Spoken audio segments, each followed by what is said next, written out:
السلام علیکم ورحمۃ اللہ وبرکاتہ۔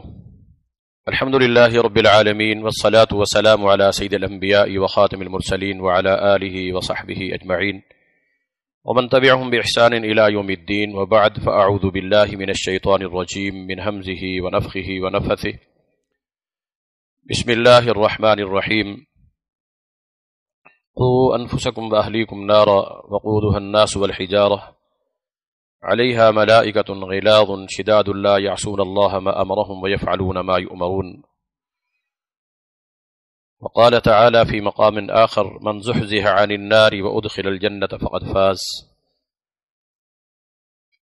صحیح مسلم کی ایک حدیث ہے، نبی صلی اللہ علیہ وسلم فرماتے ہیں مجتمع قوم فی بیت من بیوت اللہ یتلون کتاب اللہ ویتدارسونہ، کہ اللہ کے گھروں میں سے کسی گھر میں جب کچھ لوگ جمع ہوتے ہیں، اکٹھے ہوتے، اور ان کے جمع ہو کر مل بیٹھ کر اکٹھے بیٹھنے کا مقصد صرف یہی ہوتا ہے کہ یتلون کتاب اللہ ویتدارسونہ، اللہ تعالیٰ کی کتاب کی تلاوت ہو اور اس کا درس ہو، اس کا وعظ ہو، اس کی نصیحت ہو۔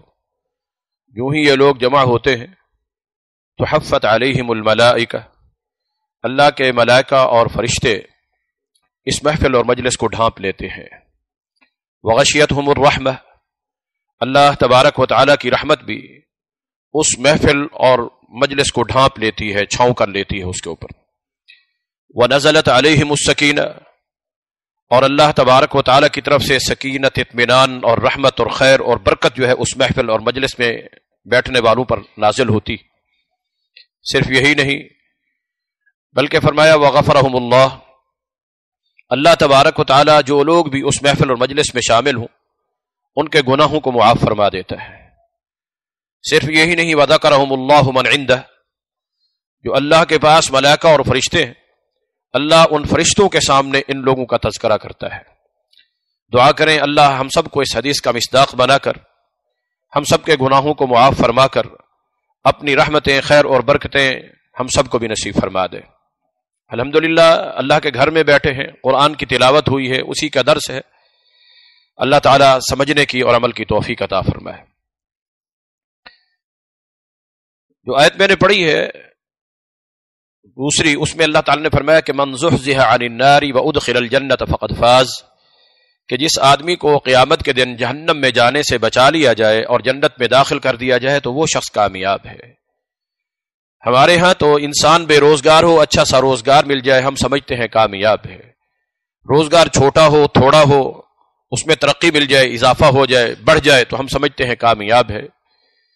انسان پہلے چھوٹی دکان تھی، بڑی ہو گئی، کاروبار چھوٹا تھا، بڑا ہو گیا، پہلے چھوٹی دکان تھی اب شو روم بن گیا، شو روم تھا فیکٹری بن گئی، ملیں بن گئی، گھر بار نہیں تھا گھر بار مل گیا، پہلے مکان تھا پھر فلیٹ مل گیا، پھر بنگلہ مل گیا، پھر کوٹھیاں مل گئی، تو انسان سمجھتا ہے کامیاب ہے۔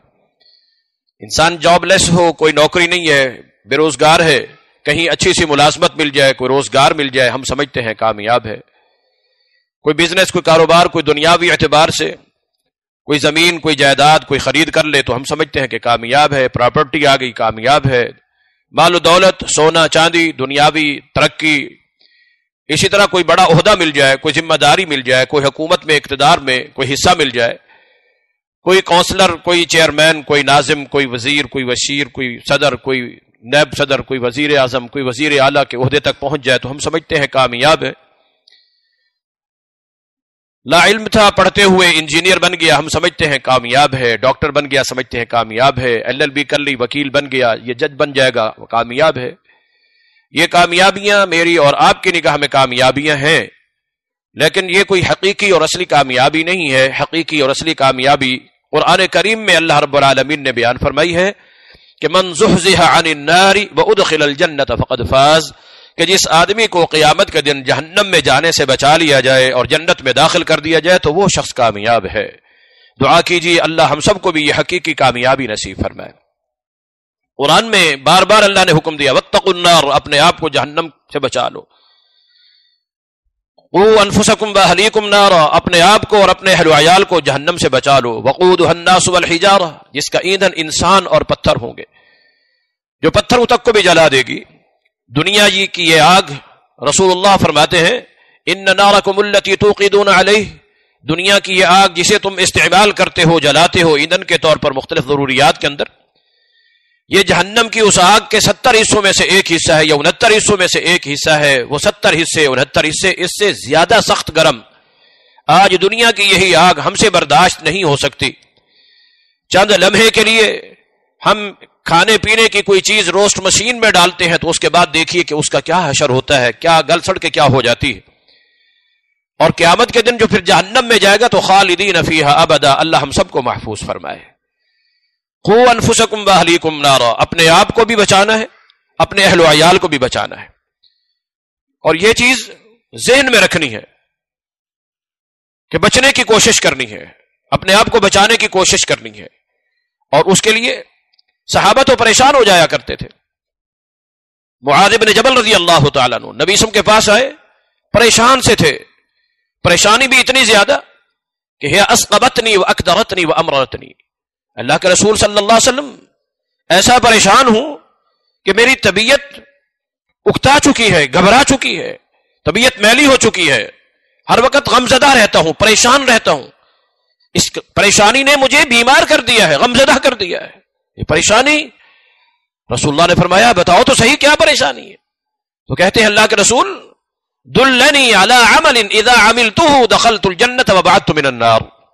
یہ پریشانی ہے، کوئی ایک ایسا عمل بتلا دیجئے جس عمل کو اختیار کر کے میں جنت میں چلا جاؤں اور جہنم میں جانے سے بچ جاؤں. یہ پریشانی ہے.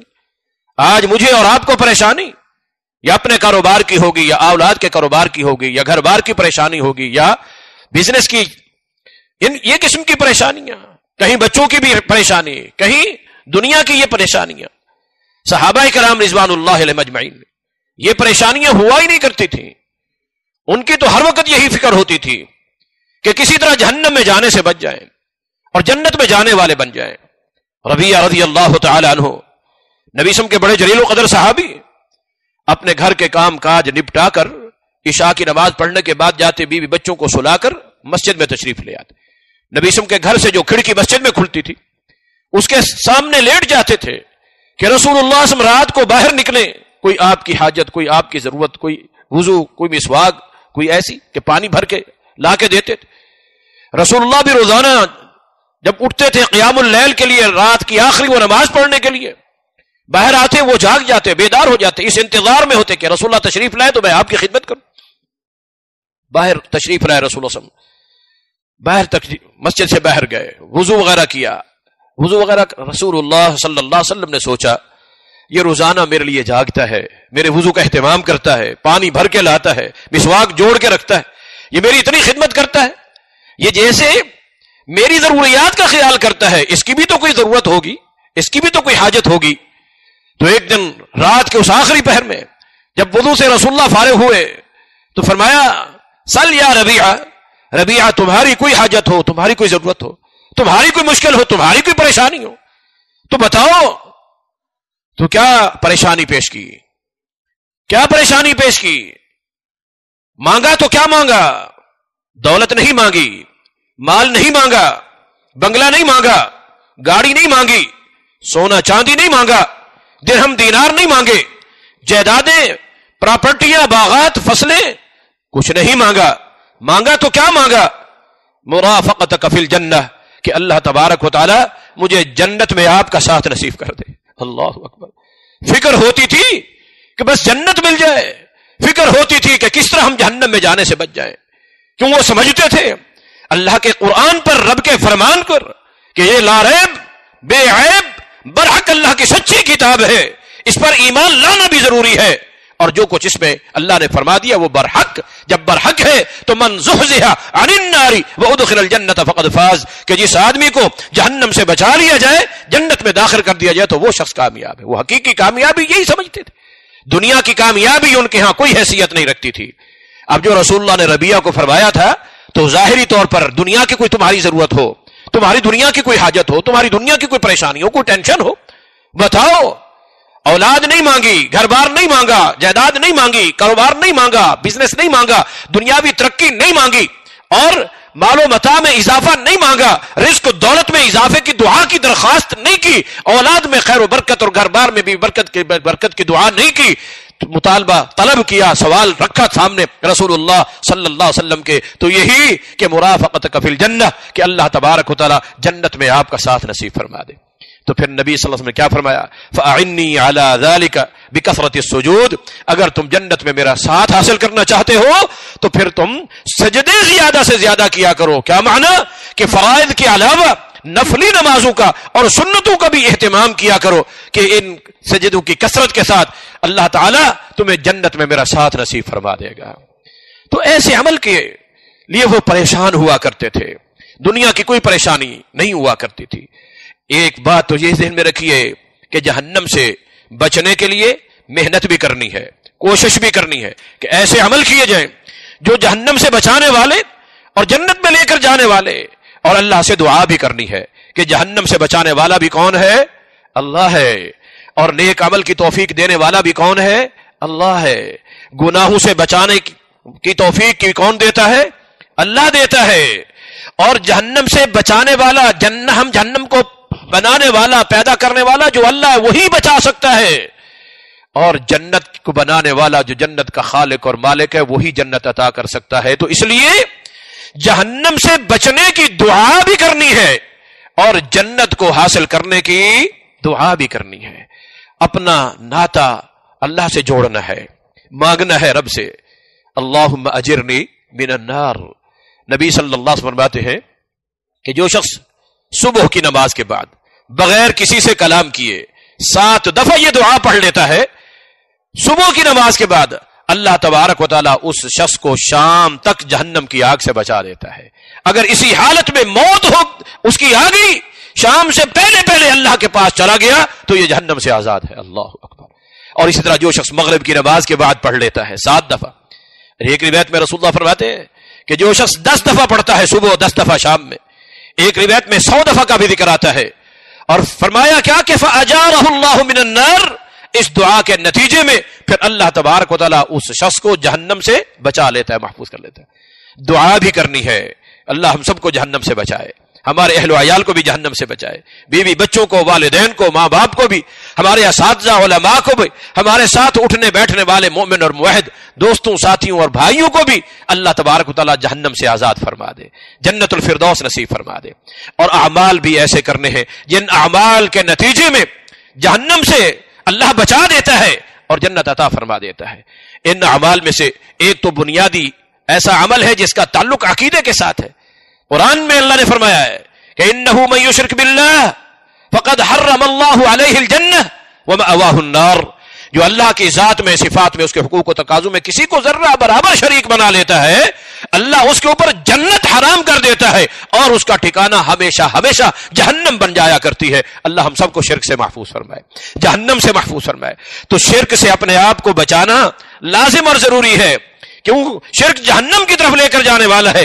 جب ہم اپنے آپ کو شرک سے بچائیں گے اور اللہ کی توحید کو اختیار کریں گے، اور اس کے متعلق بھی کہ من قال لا الہ الا اللہ مخلصا به قلبه دخل الجنہ، جو شخص اللہ کی توحید کو، لا الہ الا اللہ کا صحیح طور پر اقرار کر کے اس کے مطابق اپنا ایمان، عقیدہ اور عمل بنا لیتا ہے، اللہ تبارک و تعالیٰ اس کو جنت میں داخل فرما دے گا۔ توحید ایک ایسا ایمان، عقیدہ، ایسا عمل جو انسان کو جہنم سے بچا کر جنت کی طرف لے کر جانے والا ہے۔ نبی صلی اللہ علیہ وسلم کی اطاعت، رسول اللہ صلی اللہ علیہ وسلم کی فرما برداری، یہ رسول اللہ نے فرمایا تھا نا کہ من اطاعنی فقد دخل الجنہ، جو میری اطاعت کرے گا، تابعداری کرے گا، پیروی کرے گا، فرما برداری کرے گا، وہ یقیناً جنت میں جائے گا۔ لیکن ومن عصانی، جس نے میری معصیت کی، نافرمانی کی، حکم کی خلاف ورزی کی، ومن یشاقق الرسول من بعد ما تبین له الهدى ويتبع غیر سبیل المؤمنین نولہ ما تولى ونصلہ جہنم وساءت مصیرا۔ حکم اللہ کا آ جائے، رسول اللہ کا فرمان آ جائے، حدیث آ جائے، سنت معلوم ہو جائے، قرآن کے حکام واضح ہو جائے، مگر پھر رسول اللہ کی جو اطاعت نہیں کرتا، من یشاقق الرسول، رسول اللہ کی مخالفت کرتا ہے، نبی صلی اللہ علیہ وسلم کی سنت کی خلاف ورزی کرتا ہے، نبی صلی اللہ علیہ وسلم کی حدیث پر عمل نہیں کرتا، اس کی خلاف ورزی کرتا ہے، وہ جدھر جانا چاہتا ہے ہم اسے جانے دیں گے، لیکن وَنُصْلِهِ جہنم، مگر اس کو بالآخر ہم جہنم میں ڈالیں گے۔ تو نبی صلی اللہ علیہ وسلم کے حکم کی نافرمانی، فرمان کی خلاف ورزی، حدیث کی مخالفت اور سنت کی خلاف ورزی اور سنت کا انکار، حدیث کا انکار اور بدعملی، نبی صلی اللہ علیہ وسلم کی سنت سے انحراف، اللہ اور اس کے رسول کے حکام کی خلاف ورزی، یہ ایسا عمل ہے جو انسان کو جہنم کی طرف لے کر جانے والا، لیکن من اطاعنی فقد دخل الجنہ، جو اطاعت کرتا ہے رسول اللہ فرماتے ہیں میری، تو وہ جنت میں ہوگا۔ صرف یہی نہیں بلکہ قرآن میں اللہ نے فرمایا من یطع اللہ والرسول فاولئک مع الذین انعم اللہ علیہم من النبیین والصدیقین والشہداء والصالحین۔ صرف جنت نہیں، صرف جنت نہیں بلکہ جنت الفردوس میں اللہ تبارک و تعالی انبیاء، صلحاء، شہداء اور محمد الرسول اللہ صلی اللہ علیہ وسلم اور دیگر نیک لوگوں کا ساتھ نصیب فرما دے گا۔ جنت بھی ملے، جنت میں انبیاء کا ساتھ ملے، صحابہ کا ساتھ ملے، شہداء کا ساتھ ملے، مگر من یطع اللہ والرسول، جو اللہ کی اطاعت کرتا ہے، رسول کی اطاعت کرتا ہے۔ تو اللہ کے رسول کی نافرمانی، حکم کی خلاف ورزی، سنت کے خلاف ورزی، ایسا عمل جو جہنم میں لے کر جانے والا، مگر سنت کی پابندی اور اس کی اطاعت اور رسول اللہ صلی اللہ علیہ وسلم کی ہر قول اور ہر فعل میں نبی صلی اللہ علیہ وسلم کی اتباع، یہ ایک ایسا عمل ہے جو انسان کو جہنم سے بچا کر جنت کی طرف، اس میں ساری زندگی کے معاملات آ جاتے ہیں، ساری زندگی کے پیدائش سے لے کر مرنے تک کے ایک مومن اور مسلمان کی پورا دین اس میں آ جاتا ہے، پوری شریعت اس میں آ جاتی ہے۔ آئیے ایک اور عمل جو قرآن کریم میں اللہ رب العالمین نے بیان فرمایا ہے کہ جب جنتی لوگ جنت میں چلے جائیں گے، دعا کریں اللہ ہمیں ان میں شامل فرما دے، جہنمی جہنم میں چلے جائیں گے، اللہ ہم سب کو محفوظ فرمائیں گے۔ تو جنتی لوگ جنت میں دیکھیں گے کہ کچھ لوگ دنیا میں تو ہمارے ساتھ ہوا کرتے تھے، آج ہمیں نظر نہیں آ رہے، تو اللہ سے مطالبہ کریں گے، اللہ سامنے دکھا دے گا، جہنم سامنے کر دی جائے گی، دیکھیں گے فی جنات یتساءلون عن المجرمین، ان مجرم اور نافرمانوں کے متعلق جنتی لوگ سوال کریں گے ان مجرموں کے متعلق، سامنے ہوں گے مجرم، ان سے پوچھیں گے ما سلقکم فی سقر، تم جہنم میں کیوں جل رہے ہو؟ تمہیں تو جہنم میں نہیں ہونا چاہیے تھا، تم تو مومن تھے، مسلمان تھے، نام مسلمانوں والے اور باپ دادا مسلمان، اپنے آپ کو مومن مسلمان کہلاتے تھے، مگر آج تم جہنم میں کیوں جل رہے ہو؟ تو جہنمی کیا جواب دیں گے؟ لم نکو من المصلین، ہم نماز نہیں پڑھا کرتے تھے۔ نماز نہ پڑھنا، نماز کو ترک کر دینا، نماز کو چھوڑ دینا اور نماز سے سستی اور غفلت، ویل للمصلین الذین هم عن صلاتهم ساہون، جو نمازوں میں سستی کرتے ہیں، کوتاہی کرتے ہیں، وقت سے بے وقت، ٹائم سے بے ٹائم، جماعت سے بے جماعت، سنت کے مطابق ہے یا نہیں ہے، اور اس طرح غفلت کا شکار ہیں۔ ویل للمصلین، ان کے لیے ویل ہے، ہلاکت ہے، جہنم کا نچلے سے نچلا درجہ اور طبقہ ہے۔ مگر اس کے مقابلے میں قرآن ہی بتلاتا ہے قد افلح المؤمنون الذین هم فی صلاتهم خاشعون، وہ جو نماز پڑھتے ہیں اور نماز بھی خشوع کے ساتھ، خضوع کے ساتھ، عاجزی کے ساتھ، انکساری کے ساتھ، نبی صلی اللہ علیہ وسلم کی سنت کے عین مطابق خشوع خضوع کے ساتھ، وہی مومن قد افلح المؤمنون، کامیاب ہیں تو وہی ہیں جو اپنی نماز میں خشوع خضوع، عاجزی اور انکساری اختیار کرتے ہیں۔ اور اس کامیابی کامرانی کی صورت میں، کامیابی تو پہلے بھی اللہ نے بتا دی نا کہ فقط فاز، کامیابی کا ہے جہنم سے بچا لیا جائے، جنت میں داخل کر دیا جائے۔ مگر یہ جو آیات ہیں سورہ المؤمنون کی، ان تمام آیات کے بعد 11ویں آیت میں 10 کے بعد اللہ نے فرمایا اولئک هم الوارثون الذین یرثون الفردوس هم فیہا خالدون، کہ جنت الفردوس کے وارث بنا دیے جائیں گے، جنت الفردوس کے مالک بنا دیے جائیں گے۔ وہ جہنمیوں سے جو سوال ہوا تھا، ایک تو یہی کہ لم نکو من المصلین، ہم نماز نہیں پڑھا کرتے تھے، اور دوسرا ولم نکو نطعم مسکین، کسی حاجت مند کو، ضرورت مند کو، مسکین کو، بھوکے کو کھانا تک نہیں کھلاتے تھے۔ وَكُنَّا نَخُوضُ مَعَ الْخَائِضِينَ، محفل لگتی تھی، مجلس لگتی تھی، جس انداز کی بھی باتیں ہو رہی ہوتی ہم بھی ساتھ شامل ہو جایا کرتے تھے، ہم بھی ساتھ شریک ہو جایا کرتے تھے۔ اللہ اکبر۔ تو یہ وہ اعمال ہیں جو انسان کو جہنم کی طرف لے کر جانے والے، مگر اس کے مقابلے میں اللہ اکبر، اللہ تعالیٰ کا دیا ہوا مال اللہ کے راستے میں خرچ کرنا، مساکین کے لیے، ضرورت مندوں کے لیے، حاجت مندوں کے لیے، اللہ تبارک و تعالیٰ یہ زکوٰۃ کا فریضہ عائد کیا ہے، والذین هم للزکاۃ فاعلون، جو زکوٰۃ کی ذمہ داری کو صحیح طور پر ادا کرنے والے ہیں نا، یہی قد افلح المؤمنون، یہ کامیاب ہیں۔ اور اس کامیابی کے نتیجے میں آگے کیا فرمایا؟ اولئک هم الوارثون۔ اللہ اکبر۔ تو یہ کچھ اعمال ہیں، ویسے تو تفصیلی طور پر احادیث میں یا شریعت کے جو نصوص ہیں، آیات اور احادیث ہیں، تقریباً 27 سے زیادہ ہیں جو طالب علم ہیں، میں ایک طالب علم ہوں جو ڈھونڈے ہیں، مگر اس وقت اس مختصر سے وقت کے لیے صرف یاد دہانی کے طور پر اللہ سے دعا ہے اللہ ہم سب کو عمل کرنے کی توفیق عطا فرمائے، اور بالخصوص ایسے اعمال جو انسان کو جہنم سے بچانے والے اور جنت کی طرف لے کر جانے والے ہیں۔ صرف ہمیں فکر اپنے آپ کی نہیں ہونی چاہیے، قوا انفسکم واہلیکم نارا، اپنے آپ کو بھی اور اپنے اہل و عیال کو بھی ہم نے کوشش کرنی ہے جہنم سے بچانا ہے انشاءاللہ، کہ ہمارے اہل و عیال میں بھی ہمارے گھروں میں بھی ایسے اعمال نہیں ہونے چاہیے جو جہنمیوں والے عمل ہیں، وہ جہنم کی طرف لے کر جانے والے ہیں، بلکہ ہمارے گھروں کے اندر بھی، ہماری بیوی میں، بچوں میں، اولاد میں ایسے اعمال ہونے چاہیے نیکی کے، خیر کے، بھلائی کے، تقوی کے، جو جنت کی طرف لے کر جانے والے ہیں۔ اللہ سے دعا ہے اللہ تعالی ہم سب کو عمل کی توفیق عطا فرمائے، اور اللہ تعالی اپنے اس گھر کو قیامت تک آباد و شاد رکھے، اسے آباد کرنے والوں کو بھی اللہ قیامت تک آباد و شاد رکھے۔ جو کچھ سنا ہے سنایا ہے اللہ عمل کی توفیق عطا فرمائے۔ سبحانک اللہم و بحمدک